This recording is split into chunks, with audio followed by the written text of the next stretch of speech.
All right, deep divers, welcome back. Before we get started, don't forget to hit that like button, subscribe to the channel, and leave us a comment below. We always like seeing what you guys are thinking. So today we are going deep on something that I'm sure you've seen all over the news lately.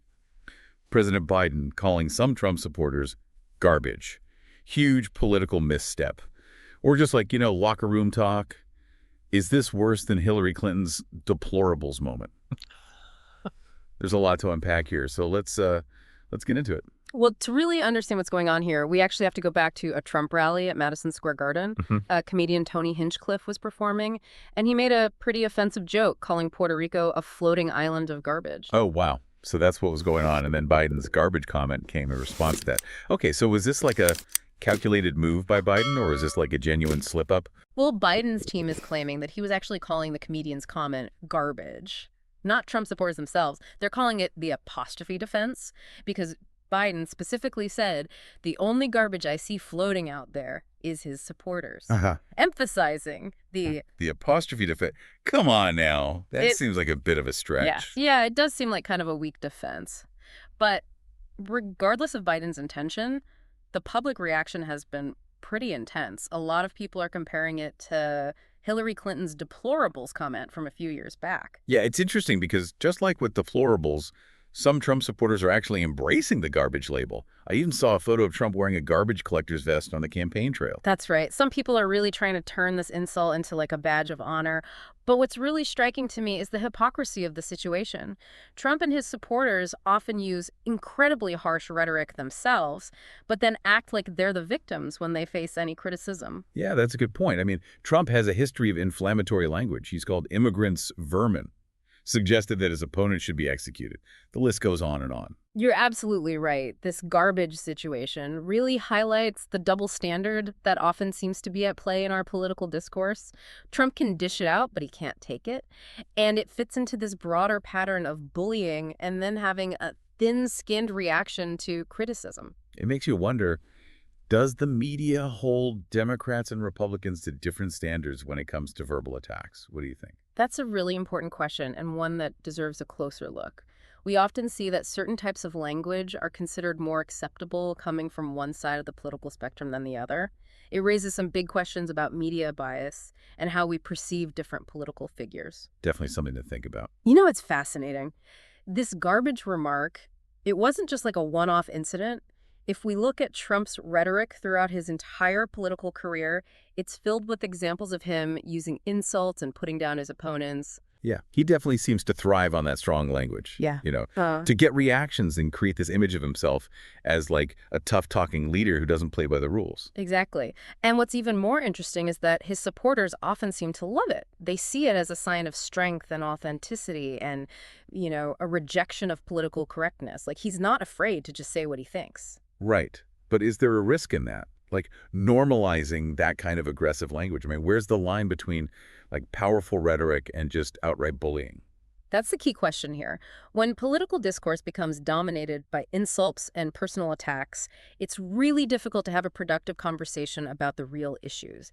It creates this toxic environment where people are more likely to just stick to their own echo chambers and completely dismiss any opposing viewpoints. Yeah, and doesn't it also set a dangerous precedent for future political campaigns? Like, if candidates think they can win just by insulting their opponents more effectively, what does that say about the state of our democracy? It raises serious concerns about the future of civil discourse and, our political system's ability to actually tackle complex challenges. When we can't even agree on basic facts or engage in respectful debate, it's incredibly difficult to find common ground and work towards solutions. It feels like we're stuck in this endless cycle of outrage and escalation, where each side is just trying to outdo the other with even more extreme rhetoric. Precisely. And this cycle is often fueled by media coverage that prioritizes sensationalism and conflict over nuanced analysis. So how do we break out of this cycle? How do we encourage more constructive political dialogue? That's a tough question. There's no easy answers. I think part of it involves holding our leaders and the media accountable for their language and their behavior. We need to be more critical consumers of information and challenge narratives that are designed to divide and inflame. This whole garbage controversy, it's not just about Biden and Trump, is it? It feels like it's tapping into something much deeper about, like, the divisions in our society. You're absolutely right. This incident is almost like holding a mirror up to those divisions and showing us how certain groups are held to different standards. So are we saying that there's a double standard in how we judge the actions of Democrats versus Republicans?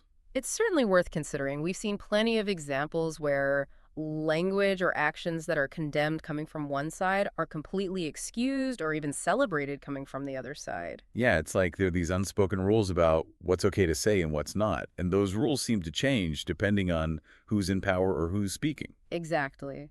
And that inconsistency can be incredibly frustrating. It creates the sense that there's one set of rules for us and a completely different set of rules for them. And it makes it so much harder to have, like, genuine conversations about the important issues. If we're always just focusing on who said what and whether it's fair or not, we'll never actually get to the heart of the matter. You've hit the nail on the head. This focus on political point scoring and outrage often overshadows the real problems that we should be addressing as a society. So what can we do about it? How do we break free from this cycle of hypocrisy and double standards? Well, I think it starts with recognizing that these double standards exist and being willing to call them out no matter which side of the political spectrum they benefit. And maybe it also requires, like, a greater focus on empathy and understanding, trying to see things from another person's perspective, even if we disagree with them. Absolutely. Building bridges and encouraging dialogue is crucial. We need to find ways to disagree without demonizing each other, to engage in respectful debate without resorting to personal attacks. It's a challenging task, but it feels essential if we want to move forward as a society. I couldn't agree more. This garbage controversy has brought some deep-seated issues in our political discourse to light, but it's also given us a chance to reflect and hopefully to grow. It's up to us to decide how we want to move forward. Well, deep divers, we've waded through a lot of political garbage today, but I hope we've also uncovered some valuable insights along the way. Remember, it's up to each of us to hold our leaders accountable, to demand better from our media, and to engage in respectful dialogue with those who hold different views. Thanks for joining us on this deep dive, and don't forget to like, subscribe, and leave your thoughts in the comments below. We'd love to hear from you.